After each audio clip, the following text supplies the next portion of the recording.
This is the 2016 Mazda CX-5.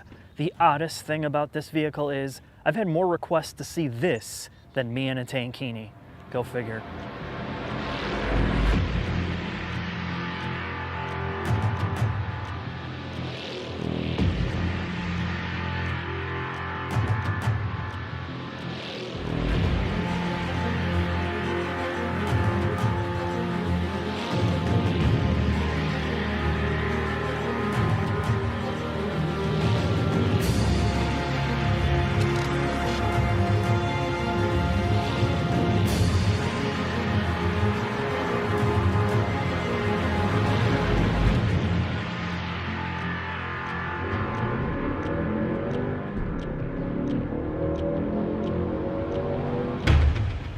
Now, depending on what color you get, this is one of the most standout SUVs on the road. In red or some of the lighter colors, the whole design that they've carried over from the Mazda 3 to the Mazda 6, the overall body lines here work so well on this model. Now, yes, the hexagonal grille has been totally played out into the ground, but for the most part, you can tell this is a Mazda, specifically with their new LED light design on the front. Now, this dark metallic blue paint is one of those paint colors that just turns black in any type of drab light. But when you get it in the right sunlight, man, is the metallic fleck in here just, it stands out. It's a really cool color, but you know, you gotta wait for those sunny days. And when you're in the Midwest, well, that's about 5 months out of the year. As I worked my way towards the rump of the CX-5, this is where I felt my heart rate increase. It went from 64 beats a minute to 66, so they've done something right here. Now, as you're sitting there shaving your back, you're probably wondering, why is this guy so excited? Well, let me tell you, partially it's because of the design of the back. The second thing is, and more importantly, is this. We have a manual lift gate. No electronics, no electric motor to raise and lower this. I can do it myself. And the bonus of that is this. Open it, close it, and I'm opening. Get it in there, get it up. Ooh, yeah, feel the burn. I can do that about 60 times faster than any other vehicle with an electronic liftgate. And sometimes I just want to get the hell in and get out and have this thing close without waiting.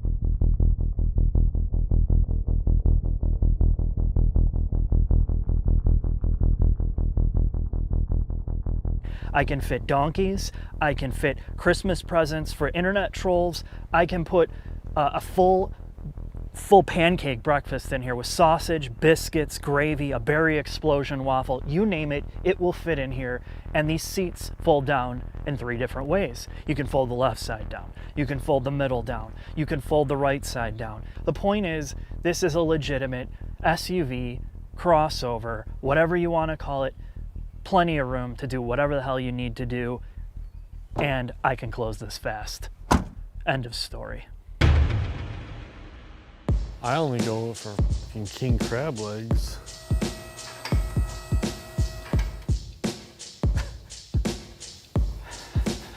How many takes is this now? Like 11? Yeah.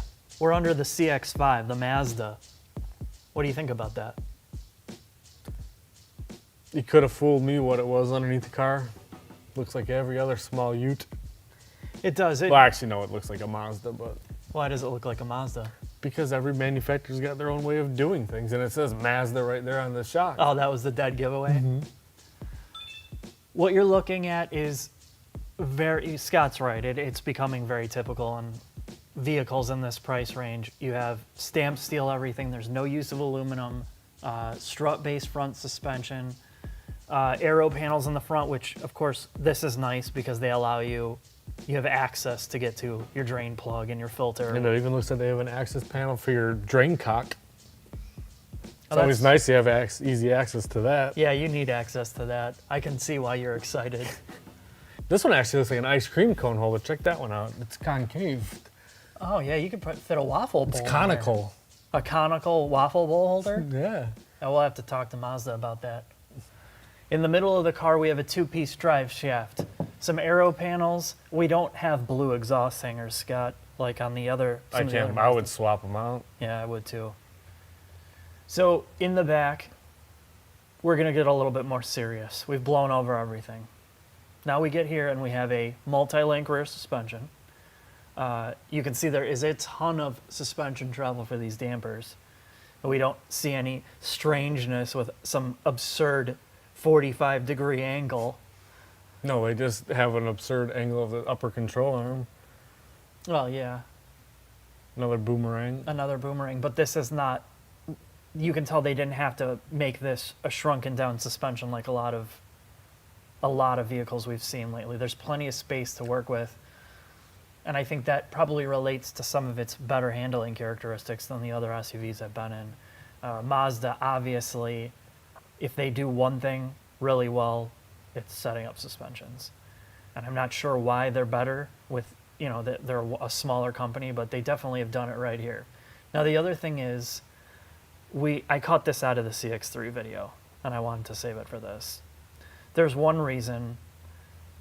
I'm afraid what you're going to say. There's one reason why I really appreciate Mazda as a brand compared to some of the other competitors, and that is you can get straight answers from them to real questions. Like if I go to my rep and I say, why are the ball joints here? Or why did you do the suspension this way? Or you ask them legitimate questions about design, just an inquiry. They will get you somebody that will give you an engineering-based answer, a real technical answer, not just some PR nonsense. And that's really cool to have that level of access, that they actually care about getting the right information and explaining why they're doing things the way they are. And there's plenty of brands where I've asked questions and you wouldn't believe the responses you get. I mean, it's like somebody from grade school responded to you. Or they just don't have access to the actual engineers or the people designing the cars. They're either out of the country. They're fed the information, and that's all they get. Yeah. The next big thing is the all-wheel drive system. But the big area of research that they've done compared to like the CR-V, the RAV4, is they study those cars and they tried to make it a point to make this more preemptive. They want to avoid wheel slippage in any condition at any time as much as possible. So, for example, if you're in a cold climate, it's 20 degrees, the car knows that. It knows what angle you have the steering wheel at. It knows where your accelerator pedal's at, and if you're on a hill or a decline, and it knows automatically to send power to the rear wheels before you're really doing anything. That was their focus, preemptively controlling wheel slip. And this is one of the best systems that I've been in out of the SUVs I've driven. It's so neutral. You'd never get a ton of understeer like plenty of the other SUVs. It drives really well because of it. The second thing that they did was this all-wheel drive system in the back, they've made it as small and as compact as possible. There's not a lot of overhead. So if you went and modified this and put 50 extra horsepower, you'd blow the diff up. It's not designed for more power. They built it exactly to the specifications of the motor. The other thing that they were able to do is they didn't want drivetrain losses. They don't want a fuel economy hit here. So one of the things they did is reduce pumping losses by using less fluid in the rear differential. They used the minimal amount of fluid possible. I was going to say there's probably a cup in there. Yeah. Not even. It's really minuscule, the amount. So the side effect of that is there's less drivetrain loss. So, you know, you don't get as big of a sacrifice getting an all-wheel drive car versus a front-wheel drive car. It's, you know, 2 to 3 miles per gallon instead of 10. So that's a really nice aspect of this, and they thought this out greatly when they designed it. I was going to say, I'm allergic to the fumes coming off this unpainted plastic treatment that all of a sudden is okay to put on cars, when years ago it used to indicate the cheap-ass pile of shit model. Why do you think all these companies are having unpainted? I don't know who started it, but the way Lexus did it, so it's okay, because it seems like everybody's doing it now. Look at the bumper. The whole thing's almost unpainted. It looks like garbage. But it's just funny the trends that happen, right? Like you said, back, what was it, the late 90s, early 2000s, you knew you had like the garbage model. Right, the garbage model who was unpainted, but now all of a sudden it's okay. I don't know. It still looks like crap to me. Well, unpainted? Mm-hmm. It is weird. I've gotten more used to it because every single car has it now. But so now that Scott's got that out of his system, what do we got? I don't know. It's a 2.5 liter 4-cylinder. What do you? I don't get time to study this stuff, even though I should know because every freaking car comes with that. Well, all you need to know is right there. It says Sky Active Technology. What is that? It's probably something cloud-based that sends it down to the car.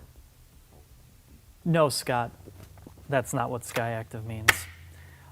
All Skyactiv really means is it's their Eco Motor series that has direct injection, high compression, that's able to operate as efficiently as possible without having to use turbos to give it the horsepower and torque you need. Now, what does that translate to? Well, with a market flooded of direct injected motors, it's a good motor. It just, it feels like everything else. It does what it's supposed to do. Yeah, it does what it's supposed to do. It feels like everything else out there. There's nothing really that stands out about it. But it does get really good fuel economy for being an all-wheel drive car. And how much fuel economy did you get with this? I got, when I actually drove it on the highway, I got over 30, so about like 31. When I beat the shit out of it, the worst I got was about 24. So that's impressive. Yeah, there's just, and again, it's part of the all-wheel drive system design and part of the motor design. So if you're driving this for efficiency, you're going to be really happy with it, because that's why they designed it this way. This is not a performance platform.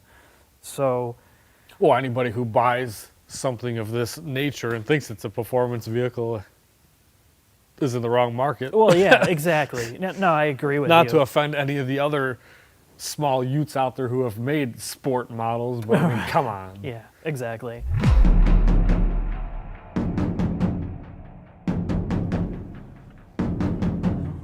Oh, how nice.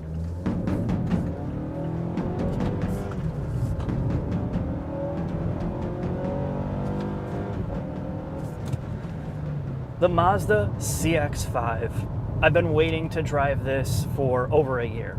I've been in so many crossovers and SUVs, and I pity somebody that's shopping for one of these because they are a dime a dozen. It would be impossible to make a choice. When I got into the CX-5, the first thing I noticed right off the bat was just how well this thing composes itself on the road. The way that it dampens just, bad pavement, choppy pavement, pretty much any type of pavement. It is a really smooth ride. Now, this is not the quietest SUV or compact crossover, whatever you want to call them. This is not the quietest in the segment by a long stretch. There's plenty of wind noise. There is some road noise that transmits into the cabin, but that's part of what Mazda is doing. They want to give you a visceral driving experience. So let's talk about that.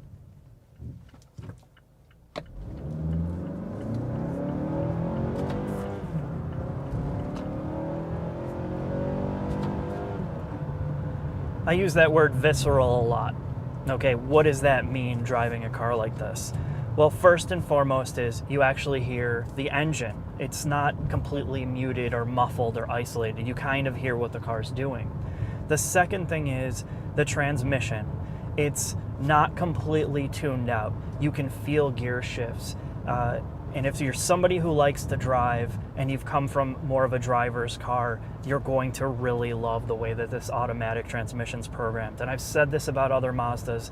This has to be one of the best automatic transmissions you can get in a huge variety of price range. I've been into cars upwards of $70,000 and $80,000 recently. This has a better transmission. It shifts fast. It's responsive to downshifts. And when I say responsive, it rev matches downshifts. So let's take a listen. We're gonna go from fifth to fourth, third, second, upshift, downshift into second, up, down into second again. Now we're going to take it through this turn here, down in a second.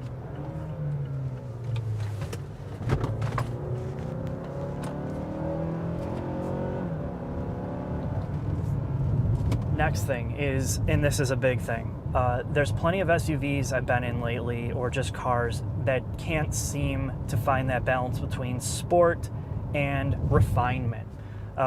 What I mean by that is when you get on like smooth pavement, man, does the car feel good. You really don't feel anything transmitting in the cabin. It's just a smooth ride. But the minute you get on choppy pavement, it just feels like you're getting every thump is a punch into your seat. You feel way too much and just way too much judder. This CX-5 has to be one of the best dampened crossovers or SUVs I've been in. Not only do you get legitimate steering feel and control in the corners, you can really pound this thing around like a car, no joke. And when you get over the choppy stuff, you'd expect, okay, is it gonna be over dampened? Is it gonna be too firm? Because it's sporty in the turns, are you gonna get beat up? No, not at all. It's found a really good balance between sport and refinement, and that's one of its biggest strong suits here compared to anything else I've been in. Now the transmission really has two modes. You have just drive, everything automatic, and then you have the option to hit this sport button. And when you hit the sport button, rocker switch, essentially it makes the transmission more aggressive. It downshifts into a lower gear. It's always ready to go, and it's quick to respond. When you're in normal mode or without sport mode, it seems to be slow. It favors better fuel economy.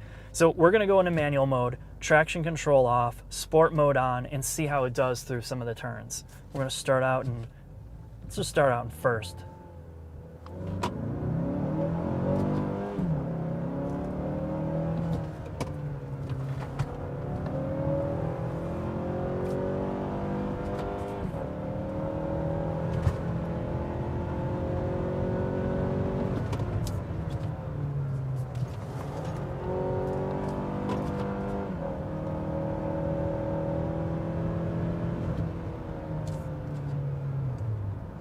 It feels like I'm driving a sporty compact car. It doesn't feel like you're driving an SUV. The tires have really good dry grip. Now, they're not, an aggressive compound, but for an all-season tire, they have really good grip for the type of car this is. Let's take it into this next segment here.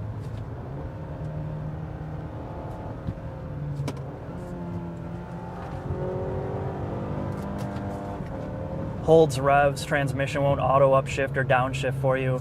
Just a really good driver experience. All right, let's talk about acceleration here.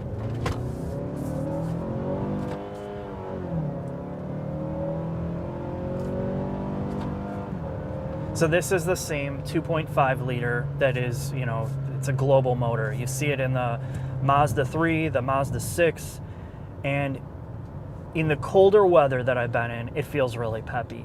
But once it starts to warm up, this is just adequate in terms of performance. You're not going to be blown away by the motor here. It's just adequate. I would love to see a little bit more power. It needs about 30 extra horsepower to make this extremely fun. If there was some way for them to get the 2.5 liter with the turbo in here, that upcoming motor, this would be one of the best cars or SUVs I could imagine driving. The all-wheel drive system, again, much like the CX-3, you always have traction. You never feel like you're breaking grip. I've never seen the traction control come on. It's always got grip. Go into this turn, I'll show you kind of transmission again.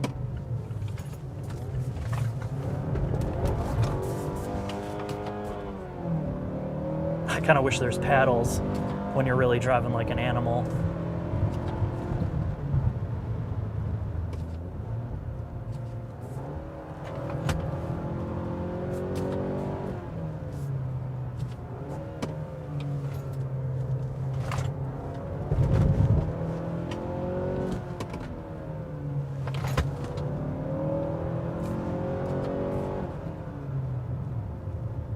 Next thing is the safety systems. It has lane assist and blind spot monitoring. One of the weird things about this car is with the lane assist, when you cross the line, it sounds like a rumble strip in the right speaker or left speaker, depending on what line you go over. So if I go over the right side here, it makes this rumble strip Casio keyboard like bass tone to let you know, hey, you're over the line on the right side, right speaker. On the left side, it will play a tone on the left speaker. And I think that's a really neat implementation, other than just making a beeping noise, which can get annoying. But you can't really hear it, if you're talking or you have the music on, it's a little bit more difficult to hear.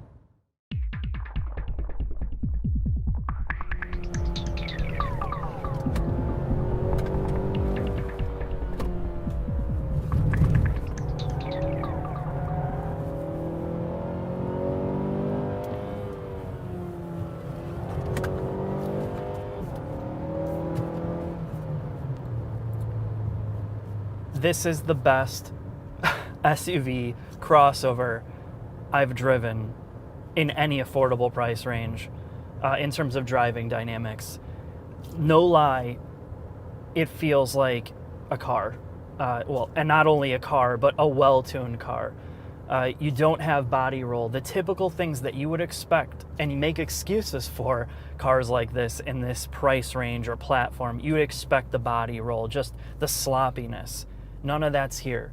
You get minimal understeer, and I mean, you really have to be going, I would say, almost 10/10ths in this car to get it to terminally understeer. And I think that's one of the biggest things. It's a very neutral driving experience, and that's what makes it so enjoyable to drive, and why, if I was gonna have a car or SUV like this, it would be the CX-5.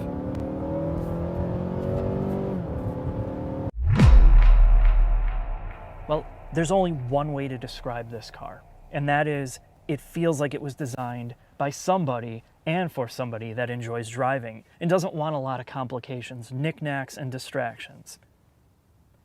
So what does that mean? Well, let's start with the gauge cluster. Simple.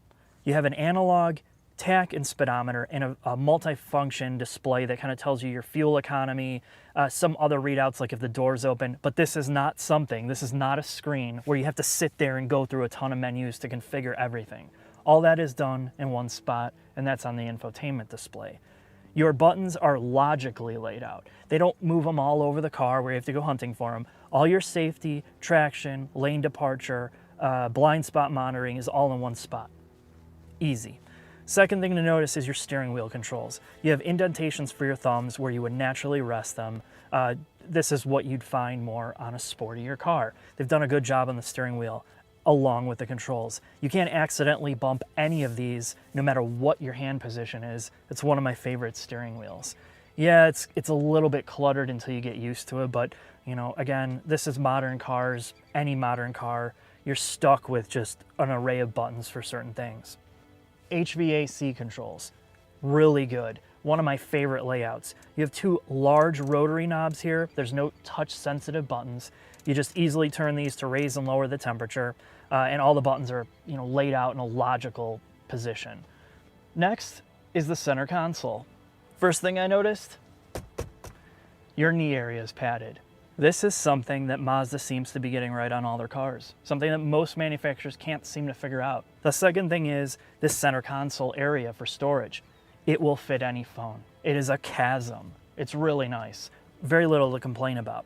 Well, this vehicle gets something more like the Mazda 3. And because they have an electronic parking brake, which I don't like, but it does save a ton of space, you don't have a huge handle here, so they can shrink everything down by just having an electronic switch. So that's really nice because it gives you more space. The next thing is they have not used piano gloss plastics everywhere. They use this, well, it is shiny plastic, but it's this gray metal look plastic that is not easily scratched, and you can't see micro scratches and all the dirt and fingerprints that you could on a black shiny piece like most vehicles have. Now, the negative part of this interior in terms of materials. This upper dashboard piece, it feels like it's made out of recycled tires. It just has a really cheap look and feel to it. The molding just doesn't work for me. The second worst part is this infotainment surround here.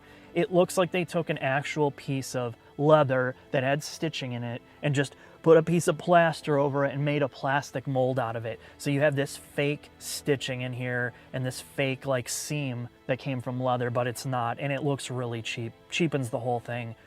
Definitely a big negative. So on to infotainment.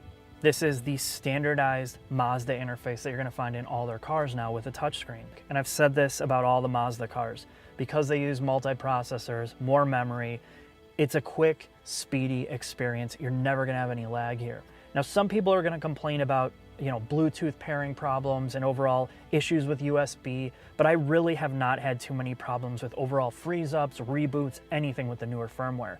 The second major omission is that of Android support and iOS support for their software to plug in your phone and get all that software there. I'd like to see that updated here eventually.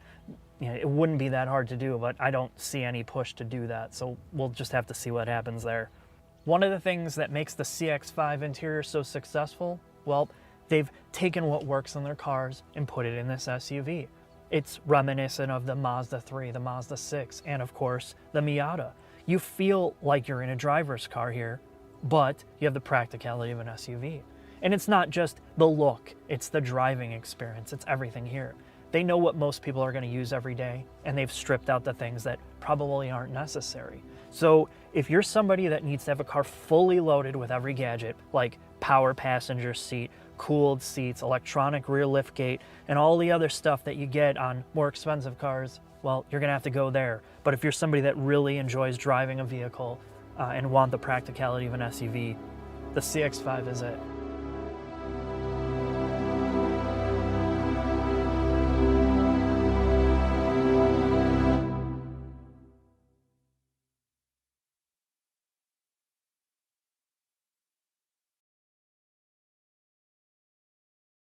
Oh yeah, that's another point. What's the name of the all-wheel drive system? I have no idea. You said I in that sentence. That's really fitting because it's called iActive. You know what? Mazda and every other company, fire all the people in marketing and stop using I for everything. Why do you have to put an I in front of every product name? A grade schooler could come up with that. Right. I mean, it's so played out. It's so ridiculous. Come on, there's so many creative people in this world. You can't tell me you can't come up with a more original name than I this, I that. It's stupid. But furthermore, how much can this thing tow? Under 2,000 pounds. Does this have LED license plate lights? I doubt it. You don't look at this shit? Not that. God damn it. It has LED headlights, high beams, and driving lights. I mean, what the do you care about? Should be caring about I care about the way the fucking thing drives. Who gives a shit the way it drives? Nobody cares. They just care how it looks. He's like, it's slow. What did he say? Slow from 0 to 30, but 30 to 60. He's like, that thing's pretty quick. Like, you're full of shit that there's no if, ands, or but there's anything quick about that car. Let's get this out of the way. What are we looking at? MPV. No, it's not the MPV. This is the modern MPV. This is the CX-5. Sky Active technology. What is that? It's probably something cloud-based that sends it down to the car. Let's get this out of the way. This is a Mazda. Yeah, we got to be professional about it because it's one of your little fan club cars. So this is the end of the Mazda CX-5 video, Scott. The conclusion. Sad to see it leave. I'm sure. What's going to take its place? Probably another small ute. You're more of a Pontiac Torrent guy, aren't you? I prefer the Rendezvous. Really? Yeah. Did you ever see the rear suspension on one of those? It's all aluminum, isn't it? Yeah. Yeah. Is it got aluminum carrier too? I don't know.